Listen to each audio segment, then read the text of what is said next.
All right, welcome back. Our next Cinequest Film Festival entry is a film called The Dog. Let's talk about it.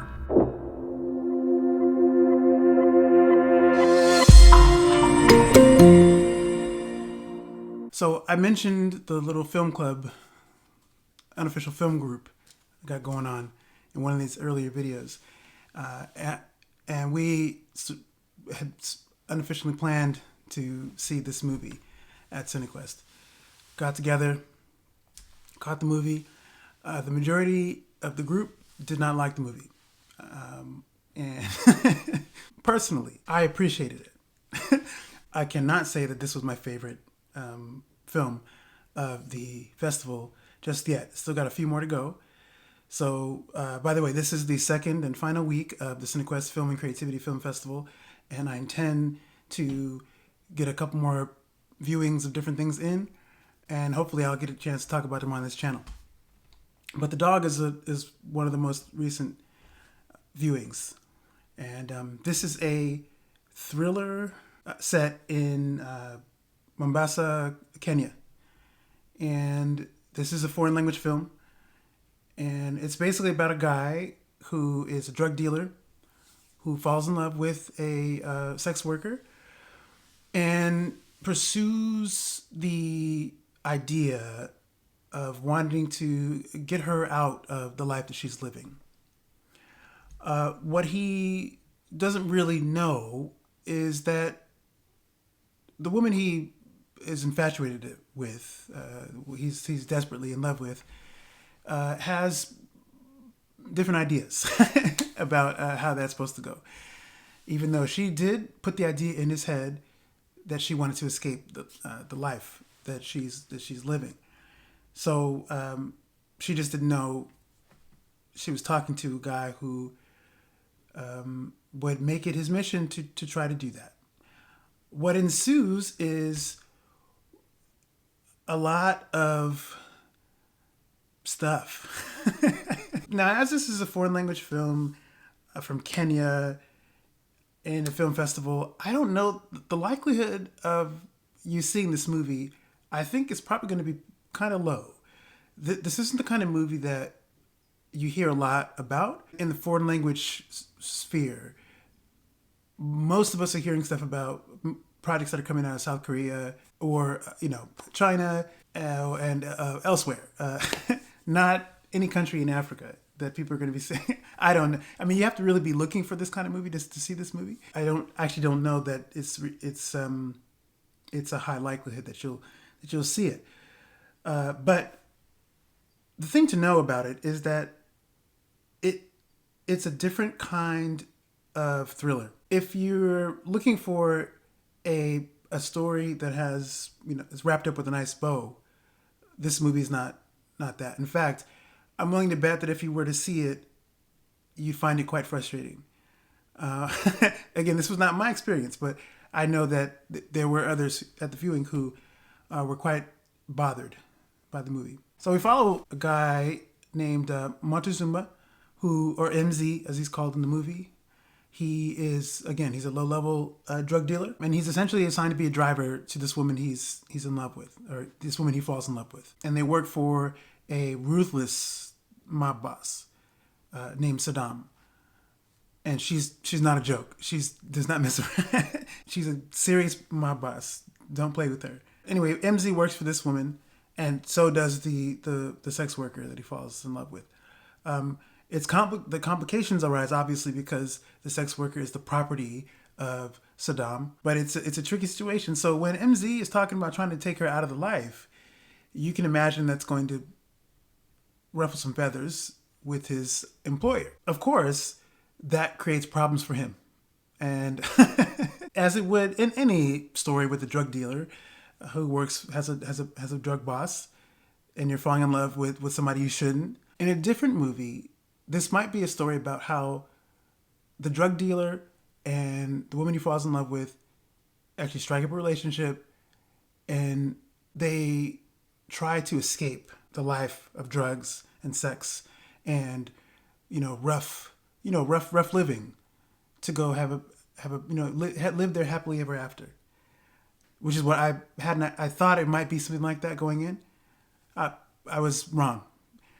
Just this is not that movie, and I think a lot of audiences, a lot of American audiences, might have thought that that was the way it was going to go. And again, this is a film from Kenya, and like other foreign language films, the approach is different. You've seen this kind of story before about a drug dealer falling in love with someone he shouldn't fall in love with, or whatever it is, but you haven't seen it in this way. And I think most American audiences are going to be thrown off by the presentation of it. So I'll give you an example. And I think I talked about this in a recent review of like Perfect Days as a different foreign language film that has a lot of space. It has a lot of room to breathe. Scenes have room to breathe. And the same is true here. It's something that I find with the kinds of foreign language films that I've been coming across that can, again, they can feel boring, but I find with this movie in particular, because there's a lot of danger that MZ is surrounded by. He's in a gritty world. He's dealing with people who sell drugs, sell sex, that are very aggressive, they're very violent, that sometimes kill people, sometimes they're corrupt, they work with corrupt government officials. He's in not a nice world. So I think if you add that kind of thing to a story that has a lot of scenes that have a lot of room to breathe, the spaces are pregnant with tension because you're always worried about what's going to happen to MZ. How is he going to get out of this? In those quiet spaces, you don't know who's around the corner. If he's in a room trying to think about what his next move's going to be, you don't know if someone's going to pop out and jack him up. You don't know if he's going to get shot at. You don't know anything. So I think there's something interesting about a movie like this that has spaces like that. Then another example of that where I think it really works is there's a chase scene in this movie, and MZ's chasing someone. After going through all the city streets and climbing up buildings and doing all kinds of crazy stuff, it's an effective chase scene. So it's shot well. There's something shaky cam, but it's not so shaky you don't know what's happening. That's number one. Number two is at the conclusion of the chase scene, when MZ finally catches up with his target, they have a moment. The two men, who is someone it was an acquaintance, someone he knew, they have a moment together and it's a pretty long moment where nothing happens. He catches up with the guy, and then they just they're out of breath, they're sweaty, and they're just leaning up against stuff, trying to catch their breath. And I so appreciated that, because in a lot of films, at least here in the US, you don't get that kind of space. It's very particular where you have room. It reminded me a lot of the old martial arts movies, the Bruce Lee movies, and early Jackie Chan movies, really gritty martial arts movies where the fights were serious, and you have one character fighting all these villains, and over time the character's getting tired, and the guys he's fighting are also getting tired, and he's getting beat up, and it feels there's a degree of realism that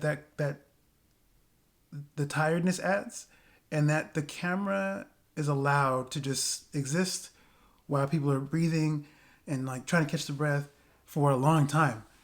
Like for the amount of time it might be in real life. If you were to race hecka streets like for a long time, and then when you stopped, you had room to just, oh gosh.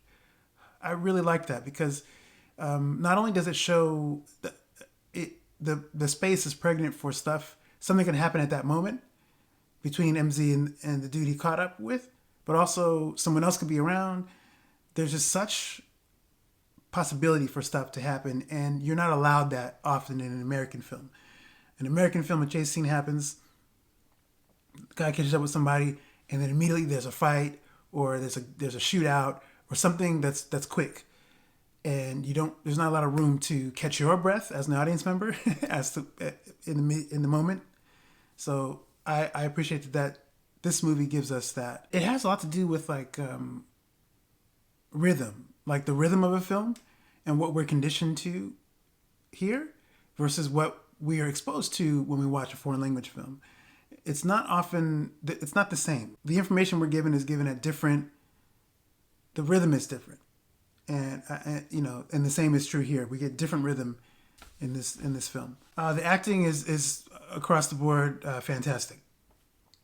I'm singling out the lead actor, Alexander Karim. Okay, he's handsome, right? He has a charm to him, but he plays MZ with such a, you almost feel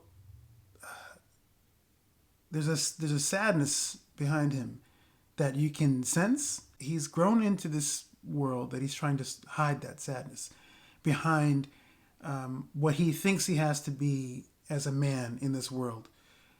And then you add the ingredient of him falling for this woman he's been driving around, and that adds another something, adds another flavor to it.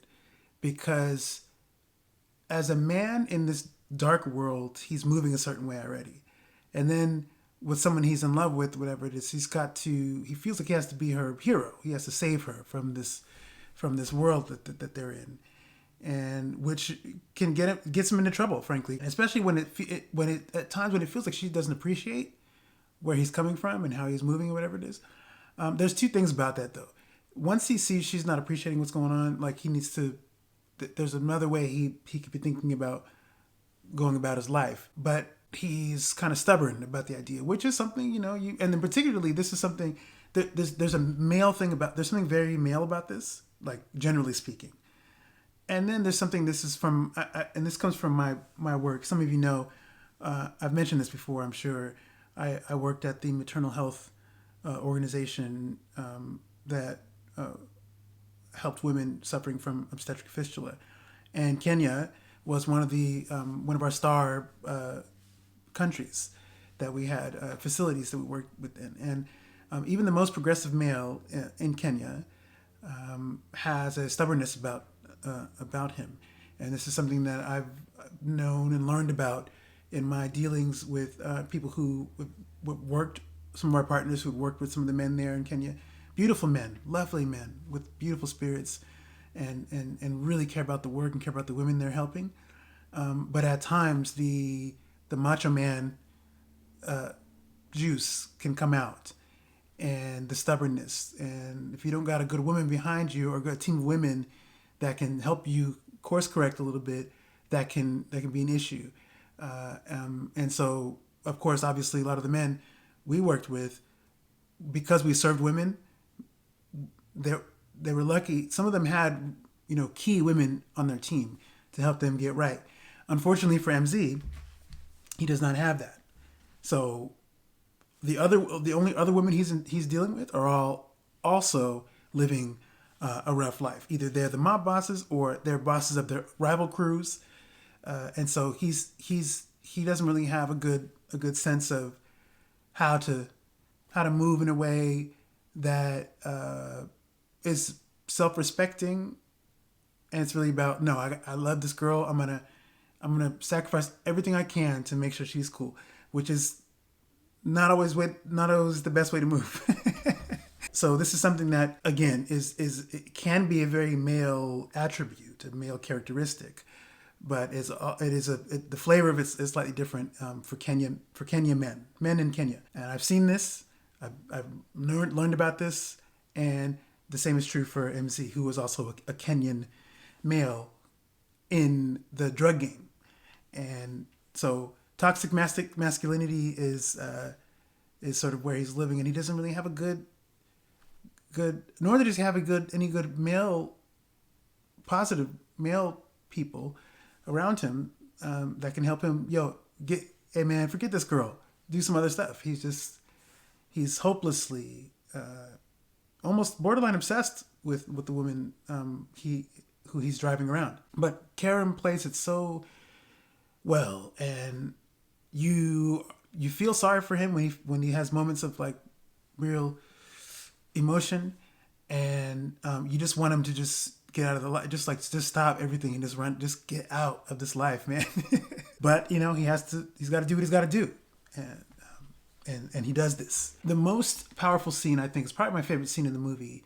MZ, after all the stuff, when he's near his lowest point, He's quite at the lowest. He's pretty close, or he's right at the lowest point. MC visits an old man, and we're an older man. We're never told who this person is, but we see him come to this space, this room, and a man greets him, asks him if he wants coffee, and the man knows how MZ historically used to take his coffee.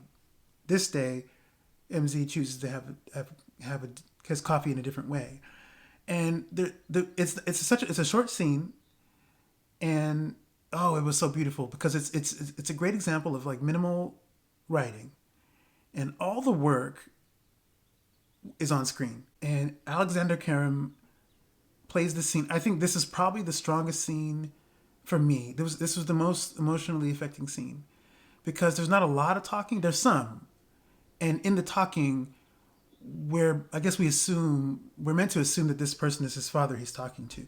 Again, it's brilliant though because it's like how real people would talk. I don't like in movies where I'm sure I've mentioned this before, where two characters are related to each other, and the script goes out of its way to let the audience know that they're related. Like they'll say something like, "Come on, you know you're my dad," or they'll say something that's a clear thing to like show us that, oh, that's his dad or whatever it is. Like, come on, son, you know you're supposed to, your mother used to do such and such. Something that's like it's because it doesn't feel real. It feels like it was constructed. If you were to be a fly on the wall in the room and watch two people talking who obviously know each other, if you listen long enough, you could figure out what their relationship is. If you didn't know the specifics of the relationship, you could at least guess at guess pretty closely what their relationship is. And I like how this movie doesn't tell us. It doesn't say, "Hey son," "Hey dad." There's none of that. They just come and talk. But the beautiful thing about that scene, aside from how it's written and how it's played, is if I talk about Karim and what he does in the scene, it's so nuanced. It's just all facial expression, all emotion, and it's like tears. It's just like, it is so heart-wrenching. And at this point, you've seen him go through all this stuff. And you just like, oh man, you just feel for him. Like, just shut it down, man. Shut it down. And that told me, I think the emotions on his face said to me, oh, I think this is probably his dad he's talking to. The way they're talking, it feels like that's family. It's either an uncle or a dad. I'm leaning towards dad, but I like that it wasn't explicit. I like that I don't know, and that I was just like, I feel like that's what's going on. And the movie doesn't tell us. It just leaves us to just watch this, like we peeked into the doorway and listened to them talk. It's beautiful. It's really good. And one thing that came up in the discussion the group and I had about this movie was the fact that MZ makes a lot of decisions that are not smart. Which, if you've been in love or infatuated or probably obsessed with somebody, you might know what it's like to make decisions that are not smart. Albeit you weren't in the drug game, you weren't a drug dealer. I would guess that if you're someone who's in love with someone else and you're a drug dealer and you make decisions that aren't smart, that could mean life or death decisions for you. Most of us aren't drug dealers, but we probably know what it's like to be taken with someone and make dumb decisions repeatedly. As an audience member, to see a character continually make dumb decisions gets annoying. It wasn't for me personally. I just said, okay, let's watch the story. Let's see what happens. Let's see what he does. Okay, that's a dumb decision. That's not smart. Oh, okay, that's not smart. Okay, let's just see what happens. And I think if you're an audience member who gets frustrated by characters who make silly decisions, then this movie is going to be a hard watch. It really will. But again, if you look at it like a cautionary tale, like if you look at it like, oh, look at what he's doing, don't do that, then I think it can change how you see the movie. The movie is called The Dog. And I remember trying to think about, like, well, why is this movie called The Dog? And I thought, oh, MZ's the dog. After I watched it, I was like, oh, that makes perfect sense. He's following this woman around, or everything he's doing is behind this woman who doesn't really appreciate him.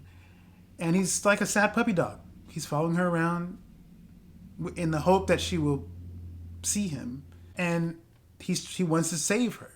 But she's obviously not thinking about that. She's, and he's just being a loyal dog, following her, following her around, and that it's kind of sad, but uh, I don't think it's not like it's uncommon. I feel like this it happens, and I feel like it just feels like it makes more sense that MZ's the person who who's who's who's doing this. I want to take a minute to talk about the location.